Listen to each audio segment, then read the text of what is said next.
পাল্টাপাল্টি হামলায় অগ্নিগর্ভ মধ্যপ্রাচ্য, ইরানে যৌথ হামলায় নিহত ৩৪, হরমুজ নিয়ে ট্রাম্পের আলটিমেটাম প্রত্যাখ্যান তেহরানের। যুদ্ধবিরতির মাঝে গাজায় ইসরায়েলি হামলায় নিহত ৪ ফিলিস্তিনি, পুরোপুরি সেনা প্রত্যাহার ছাড়া নিরস্ত্রীকরণে নারাজ হামাস। মহাশূন্যে চন্দ্রাভিযানের নতুন ইতিহাস, রেকর্ড ভাঙছে নাসার আর্টেমিস 2 মিশন, ৭ এপ্রিল পৃথিবী থেকে যাবে সর্বোচ্চ দূরত্বে। স্বাগত গ্লোবাল টাইমে বিশ্বের নানা প্রান্তের খবর নিয়ে আপনাদের সঙ্গে আছি আমি মেহেরুন্নেসা বেখলা। দেখছিলেন শিরোনামগুলো। যুদ্ধের ৩৮তম দিনেও চলছে পাল্টাপাল্টি হামলা। সোমবার ইরান জুড়ে ইসরায়েল মার্কিন যৌথ হামলায় ৬ শিশু সহ ৩৪ জনের প্রাণ গেছে।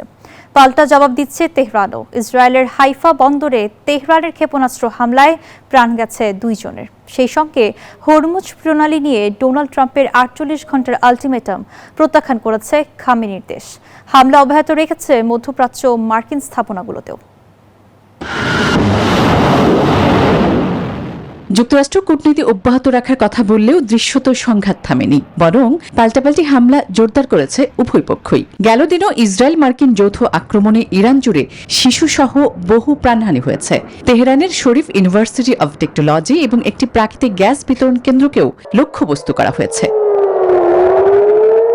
পাল্টা জবাব দিতে সর্বশক্তি দিয়ে লড়ছে খামেনির দেশ। থেমে থেমে ক্ষেপণাস্ত্র ছুড়ছে ইসরায়েলি ভূখণ্ডে। হাইফায় একটি আবাসিক ভবনে ইরানি ক্ষেপণাস্ত্রের আঘাতে হতাহতের খবর পাওয়া গেছে। হামলা অব্যাহত আছে মধ্যপ্রাচ্যের মার্কিন স্থাপনাগুলোতেও। কুয়েত ও বাহরাইনের বিভিন্ন স্থাপনায় ক্ষেপণাস্ত্র ও ড্রোন হামলা চালিয়েছে তেহরান। সেই সঙ্গে হরমুজ প্রণালী নিয়ে ডোনাল্ড ট্রাম্পের আলটিমেটামের জবাব দিয়েছে তেহরান। ইরানি জনগণ জাতীয় নিরাপত্তা ও সার্বভৌমত্ব রক্ষায় সর্বশক্তি দিয়ে লড়াই করতে দৃঢ় প্রতিজ্ঞ। তা শুধু গত ৩৭ দিনেই নয়, বরং প্রায় ৫ দশক ধরেই প্রমাণ দিচ্ছে, দেখিয়েছে শত্রুদের বিরুদ্ধে রুখে দাঁড়াতে তারা প্রস্তুত। হরমুজ প্রণালী খুলে না দেয়া হলে মঙ্গলবার ইরানের সবকিছু গুড়িয়ে দেয়া হবে। ডোনাল্ড ট্রাম্পের এমন হুমকিতে এই প্রতিক্রিয়া জানিয়েছে তেহরান। সাফ জানিয়েছে যুক্তরাষ্ট্র ও ইসরায়েলের জন্য হরমুজ প্রণালী আর কখনো আগের অবস্থায় ফিরবে না। আসমাতুলি, নিউজ 24। ইরানের বিপ্লবী গার্ড বাহিনীর আইআরজিসি গোয়েন্দা প্রধান মাজিদ খাদেমি নিহত হয়েছেন। তাকে হত্যার দায় নিয়েছে ইসরায়েল। ইসরায়েলের প্রতিরক্ষা মন্ত্রী ইসরায়েল কাৎজের পাশাপাশি ইসরায়েলি প্রতিরক্ষা বাহিনীর আইডিএফ পক্ষ থেকে এই হত্যার দায় স্বীকার করা হয়।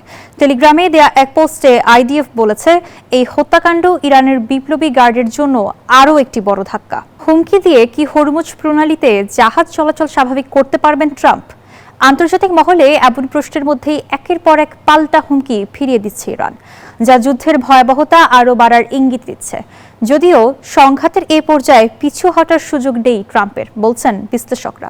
তবে ইরানকে বশ বানাতে ব্যর্থ হলে যুক্তরাষ্ট্র বৈশ্বিক প্রভাব ও নেতৃত্ব হারাতে পারে বলেও শঙ্কা তাদের। ইরান যুদ্ধে ট্রাম্পের প্রাপ্তি আসলে কি, সেই হিসেব না থাকলেও ক্ষতির পাল্লা বেশ ভারী। হরমুজ প্রণালী বন্ধের কারণে টালমাটাল বিশ্বের তেলের বাজার, যার প্রভাব পড়ছে বৈশ্বিক খাদ্য বাজারেও। এতে অসন্তোষ মার্কিনীরা। শুধু বিরোধী দল নয়, নিজ দলের মধ্যেও তোপের মুখে ট্রাম্প। দলীয় নেতাদের একাংশ তার কৌশল ও সিদ্ধান্ত নিয়ে প্রকাশ্যই প্রশ্ন তুলেছেন। এর মধ্যে ঘনিষ্ঠ মিত্র অ্যাটর্নি জেনারেল পাম বন্ডি, সেনাবাহিনীর chief of staff general Randy জর্জকে বরখাস্ত করেছেন ট্রাম্প। এছাড়া প্রতিবাদ স্বরূপ পদত্যাগ করেছেন মার্কিন ন্যাশনাল কাউন্টার টেররিজম সেন্টারের প্রধান, যা পরিস্থিতিকে আরো ঘোলাটে করেছে। এর মাঝে ট্রুথ সোশ্যালে হরমুজ প্রণালী খুলতে ইরানকে গালিগালাজও করছেন দিশেহারা ট্রাম্প। এদিকে ট্রাম্পকে থোড়াই কেয়ার করছে না ইরান। যুক্তরাষ্ট্রের হুমকির জবাবে পাল্টা হুমকি দিয়ে যাচ্ছে দেশটি, যা যুদ্ধের ভয়াবহতা বাড়ার ইঙ্গিত দিচ্ছে। যুক্তরাষ্ট্র ইসরায়েল ইরানের পারমাণবিক সক্ষমতা ধ্বংসের দাবি করলেও বাস্তবতা ভিন্ন। গণমাধ্যমের তথ্য বলছে, ইরানের ক্ষেপণাস্ত্র ভান্ডারে কত অস্ত্র মজুদ রয়েছে তা জানেই না মার্কিনীরা। এ পরিস্থিতিতে যুদ্ধ থেকে ট্রাম্প বের হবেন কিনা তা নিয়ে মার্কিন প্রেসিডেন্ট নিজেই সংশয় রয়েছেন বলে মত বিশ্লেষকদের। তবে হরমুজ প্রণালীতে জাহাজ চলাচল স্বাভাবিক করতে না পারলে হারাতে হতে পারে বিশ্ব মোড়ল আখ্যা।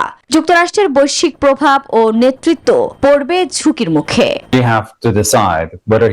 সংঘাত বাড়ালে প্রতিশোধের ঝুঁকি বাড়বে এবং সংকট সমাধান আরও কঠিন হয়ে উঠবে।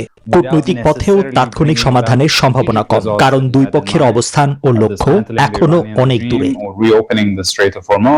এ অবস্থায় মার্কিন প্রেসিডেন্ট এ যুদ্ধ চালিয়ে যাবেন নাকি পিছু হটবেন সে সিদ্ধান্ত নিতে পারছেন না। তাই শেষ পর্যন্ত যুদ্ধ আসলে কোন দিকে মোড় নেয় সে অপেক্ষায় বিশ্ববাসী। আফরিন মৌ, নিউজ 24। ইরান সহ মধ্যপ্রাচ্যের যুদ্ধ কবলিত অঞ্চলের স্যাটেলাইট ছবি প্রকাশে অনির্দিষ্টকালের নিষেধাজ্ঞা আরোপ করেছে মার্কিন প্রতিষ্ঠান প্ল্যানেট ল্যাবস। ট্রাম্প প্রশাসনের বিশেষ অনুরোধে জাতীয় নিরাপত্তা ও পররাষ্ট্রনীতির স্বার্থে এই সিদ্ধান্ত নেওয়া হয়েছে বলে জানিয়েছে সংস্থাটি। এর ফলে সংঘাতপূর্ণ অঞ্চলের তাৎক্ষণিক চিত্র পাওয়া এখন সংবাদ মাধ্যম ও গবেষকদের জন্য বড় চ্যালেঞ্জ হয়ে দাঁড়িয়েছে। যুদ্ধক্ষেত্রের প্রকৃত চিত্র আড়াল করতে স্যাটেলাইট ছবি প্রকাশে নজিরবিহীন কড়াকড়ি আরোপ করেছে যুক্তরাষ্ট্র। ট্রাম্প প্রশাসনের অনুরোধে সংঘাতপূর্ণ অঞ্চলের ছবি সরবরাহ বন্ধ রাখার ঘোষণা দিয়েছে মার্কিন প্রতিষ্ঠান প্ল্যানেট ল্যাবস।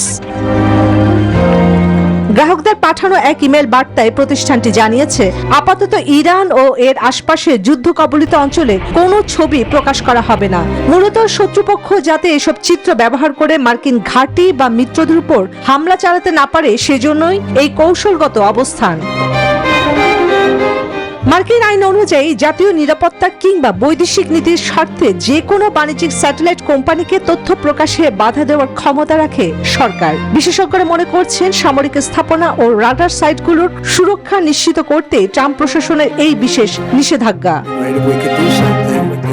এর আগে গত 9 মার্চের পর তোলা কোনো ছবি প্রকাশ না করার সিদ্ধান্ত নেয় প্রতিষ্ঠানটি। এখন থেকে বিশেষ জরুরি বা জনস্বার্থ সংশ্লিষ্ট ইস্যু ছাড়া সংঘাতপূর্ণ এলাকার রিয়েল টাইম ছবি আর আগের মতো সহজে মিলবে না। 2010 সালে নাসার এক বিজ্ঞানীর হাত ধরে প্রতিষ্ঠিত এই প্রতিষ্ঠানটি জানায়, সংঘাত শেষ না হওয়া পর্যন্ত এই বিশেষ নীতিমালা বহাল থাকবে। তবে এমন পদক্ষেপে যুদ্ধের মাঠের প্রকৃত চিত্র যাচাই করা সংবাদ কর্মীদের জন্য এখন কঠিন হয়ে দাঁড়িয়েছে। চন্দ্রা, নিউজ 24। ইন্টারনেট শাটডাউনের এক নজিরবিহীন বিশ্ব রেকর্ড করেছে ইরান। ইরানি দেশব্যাপী ইন্টারনেট ব্ল্যাকআউট চলছে টানা 38 দিন ধরে, আর এটি বিশ্বের যে কোনো দেশের ইতিহাসে দীর্ঘতম জাতীয় পর্যায়ের ইন্টারনেট বিচ্ছিন্নতার রেকর্ড। এমন তথ্যই উঠে এসেছে আল জাজিরার প্রতিবেদনে। এই দীর্ঘমেয়াদী ইন্টারনেট বিচ্ছিন্নতার ফলে ইরানের সাধারণ জনগণ কার্যত বৈশ্বিক যোগাযোগ থেকে বিচ্ছিন্ন হয়ে পড়েছে। যুক্তরাষ্ট্র ও ইসরায়েলের সাথে চলমান উত্তেজনার জেরে গত 28 ফেব্রুয়ারি থেকে এই ব্ল্যাকআউট শুরু হয়। রাশিয়ার জ্বালানি অর্থনীতিতে বড় আঘাত হেনেছে ইউক্রেন। দেশটির একটি বন্দর ও তেল শোধনাগারে ভয়াবহ ড্রোন হামলা চালিয়েছে কিয়েভ। এতে রুশ তেল শোধনাগারটিতে ভয়াবহ আগুন ধরে যায়। ড্রোন হামলা চালিয়েছে ইউক্রেন। মস্কোর দাবি, মাত্র 3 ঘন্টায় 148টি ইউক্রেনীয় ড্রোন প্রতিহত করেছে তারা। তবে ড্রোনের ধ্বংসাবশেষ পড়ে বেশ কিছু আবাসিক ভবন ক্ষতিগ্রস্ত হয়েছে। 5 দশক পর অ্যাপোলো 13-এর রেকর্ড ভাঙতে চলেছে নাসার আর্টেমিস 2 মিশন। নভোচারীদের নিয়ে চাঁদের দূরতম প্রান্তে পৌঁছাবে ওরিয়ন স্পেসক্রাফট। 7 এপ্রিল পৃথিবী থেকে সর্বোচ্চ দূরত্বে যাওয়ার পাশাপাশি চাঁদের দূরবর্তী অংশেরও ছবি তুলবেন মহাকাশচারীরা। মিশনের মূল লক্ষ্য ভবিষ্যতের চন্দ্রাভিযানের জন্য মহাকাশযান এবং নভোচারীদের কার্যকারিতা পরীক্ষা করা। দীর্ঘ 50 বছরের পুরনো রেকর্ড ভাঙার দ্বার প্রান্তে মানবজাতি। অ্যাপোলো 13-এর দূরত্ব ছাড়িয়ে এক নতুন ইতিহাস গড়ার পথে ওরিয়ন মহাকাশযান। নাসা জানিয়েছে মহাকাশযানটি 7 এপ্রিল পৃথিবী থেকে সর্বোচ্চ 2,52,760 মাইল দূরে পৌঁছাবে, যা এর দূরতম অবস্থান। আমরা অ্যাপোলো 13-এর 2,48,655 মাইলের রেকর্ডটি ভাঙতে চলেছি। এরপর আমরা পৃথিবী থেকে সর্বোচ্চ 2,52,760 মাইল দূরত্বে পৌঁছাবো, যা অ্যাপোলো 13-এর চেয়ে 4,000-এরও বেশি মাইল দূরে। এই সুদীর্ঘ যাত্রা যাত্রায় চাঁদের খুব কাছ দিয়ে উড়ে যাওয়ার সময় এর অদেখা দূরবর্তী অংশের প্রায় 21% পর্যবেক্ষণ করবেন নভোচারীরা। বৈজ্ঞানিক উদ্দেশ্যগুলোর সাথে সামঞ্জস্য রেখে নভোচারীদের নির্দিষ্ট কিছু ছবি তুলতে বলা হয়েছে। এই মিশনের জন্য আমাদের 10টি সুনির্দিষ্ট বৈজ্ঞানিক লক্ষ্য রয়েছে। ভবিষ্যতে মানুষকে চাঁদের বুকে ফিরিয়ে নিয়ে যাওয়ার প্রস্তুতির অংশ হিসেবে মহাকাশযান এবং নভোচারীদের কার্যক্রম পরীক্ষার জন্যই নাসার আর্টেমিস 2 মিশনের এই ঐতিহাসিক উদ্যোগ। নিবির আমিন, নিউজ 24। ইউরোপ পাড়ি জমানোর সময় লিবিয়া উপকূলে নৌকাডুবির ঘটনায় অন্তত 71 জন অভিপ্রত্যাশী নিখোঁজ রয়েছেন, যাদের মৃত বলে আশঙ্কা করা হচ্ছে। শনিবার ভূমধ্যসাগর পাড়ি দেওয়ার সময় এই দুর্ঘটনা ঘটে। উদ্ধার হওয়া যাত্রীদের একটি বাণিজ্যিক জাহাজের সাহায্যে ইতালির লাম্পেদুসা দ্বীপে নিয়ে যাওয়া হয়েছে। এখন পর্যন্ত উদ্ধারকৃত 32 জন যাত্রীরা সবাই পুরুষ এবং তারা বাংলাদেশি, পাকিস্তান ও মিশরের নাগরিক। হরমুজ প্রণালী খুলে দিতে ইরানকে ট্রাম্পের হুমকির পর বিশ্বব্যাপী তেলের দাম ব্যারেল প্রতি $110 ছাড়িয়ে গেছে। সোমবার সকালে এশিয়ায় ব্রেন্ট অপরিশোধিত তেলের দাম 1.6% বেড়ে $110.85 দাঁড়িয়েছে। বিশ্লেষকদের মতে হরমুজ প্রণালী দীর্ঘ সময় বন্ধ থাকলে জ্বালানি সরবরাহে যে সংকট তৈরি হবে তাতে তেলের দাম আরও বাড়বে। ভারতের রাজস্থানের কিষানগড়, এখানকার মার্বেল ডাম্পিং ইয়ার্ড পর্যটকদের কাছে হয়ে উঠেছে এক নতুন সুইজারল্যান্ড। ধবধবে সাদা এই প্রান্তরে ছবি তোলা থেকে শুরু করে অ্যাডভেঞ্চার স্পোর্টস চলে সবই। তবে এই অপরূপ সৌন্দর্যের পেছনেই লুকিয়ে আছে মারাত্মক স্বাস্থ্য ও পরিবেশগত ঝুঁকি। বিশেষজ্ঞরা বলছেন এই মার্বেল বর্জ্য মানবদেহ এবং উর্বর জমি দুয়ের জন্যই চরম বিপজ্জনক। রাজস্থানের কিষানগড়কে বলা হয় ভারতের মার্বেল হাব। পাথর কাটা ও পালিশের পর বিপুল পরিমাণ মার্বেল বর্জ্য বা স্লারি জমা হয় এখানে, আর সেই সাদা বর্জ্যই তৈরি করেছে এক শুভ্র জগৎ, যা দেখতে সুইজারল্যান্ডের মতো। পর্যটকদের কাছে এটি এখন আকর্ষণের কেন্দ্রবিন্দু। কিন্তু বিশেষজ্ঞরা এই সৌন্দর্যকে দেখছেন ভিন্ন চোখে। তাদের মতে এই বর্জ্য আসলে ক্যালসিয়াম কার্বনেটের একটি মিশ্রণ।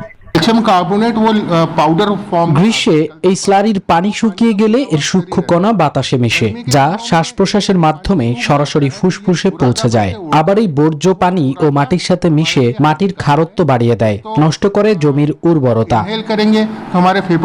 শুধু তাই নয়, এই মার্বেল বর্জ্য ভূগর্ভস্থ জলের উৎসকেও দূষিত করতে পারে বলে আশঙ্কা করা হচ্ছে। ফলে পর্যটকদের কাছে যা কেবলই এক মনোরম দৃশ্য, স্থানীয় পরিবেশের জন্য তা হয়ে উঠছে এক নীরব ঘাতক।